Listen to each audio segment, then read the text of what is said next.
All right, next up, we'll go over different exercises to improve active range of motion. So these different tools here we can use. Remote motion in the ankle foot.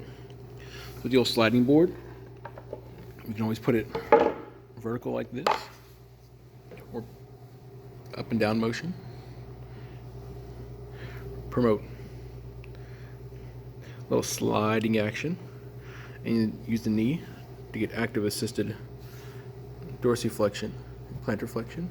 You can add the toes if you like to get a little house's longest stretch. Get the forefoot forward, get the arch raise, and take it down and go forward. Once again, if it's an arthritic knee, acute inflammatory condition, if somebody's very sensitive, this feels really good to start out with. This is a very light closed chain motion, okay? You can also turn it around to a sideways position. And we can do our inversion, eversion here, okay? See, I'm trying to make sure my knee's stable and that I'm not moving at the same time. Knee stable, stable, there we go. And try to move. So I can also keep my foot completely flat and get a little tibia internal rotation with the biomechanics. Then external rotation. See, internal, external rotation tibia, see? My tibia tubercle moving. Like that. Or you can just do your forefoot like this. Depends how you want to target it, okay? See, I'm getting a lot of ankle motion, minimizing knee motion. I'm also getting the foot. Well, if I put my foot down or my heel down, my foot flat, it's mainly the midfoot and forefoot. I'm not getting as much ankle supination, valgus, valgus and pronation and supination and varus. Depends how you want to work it, okay? And this dosage is definitely going to be on the order of several minutes or several reps. Once again, because if it's mainly trying to regulate pain, joint stiffness, or post-surgical swelling, you want to do a high repetition exercise, okay? Similarly, you can get the BAPS board, the infamous BAPS board. So the BAPS board is labeled by right and left sides. There's various sizes, like 1 through 5. See?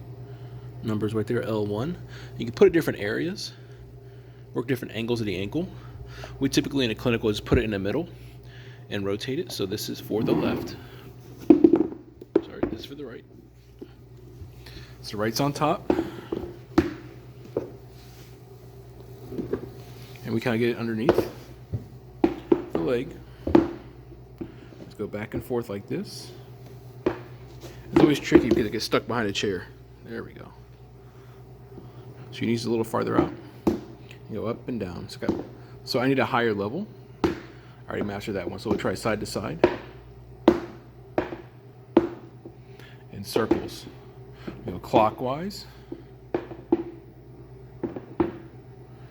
Okay, and then I can go counterclockwise, depending on what you need. Usually level 3 or 4 is all you need. Once again, you don't get as much side-to-side motion as you go back and forth, so usually level 5 is good for plantar flexion, dorsiflexion, but these smaller ones, you have a stiff arthritic ankle, post-surgical ankle, you need these level 1s, you do very small motions, and they're in control, desensitizes it pretty good. Okay? All right. Like I said, that's usually good after your warm-ups. To do some active assisted drills like that. To make this harder, you can always add like a towel or a weight and move your foot around like this. Add resistance. But once you get this motion, you pretty much want to get them on their feet and the parallel bars or walking on a level surface or foam. But some therapists will attach ankle weights to a towel and have somebody add weight like this, but that's up to your own choice. Once again, just keep that ankle moving with active assisted drills, using sliding patterns with the foot or moving on the BAPS board. And at home, you can always use a basketball. So their HEP is a medicine ball. But think about that. You get a ball like this, you just move it around like that. So preferably in sitting, you can sit down and just do little circles like this at home. It feels really good for them, you know? See little circles, or just back and forth, plantar flexion, dorsiflexion. Get up on the toes a little bit. It's a good one you can try.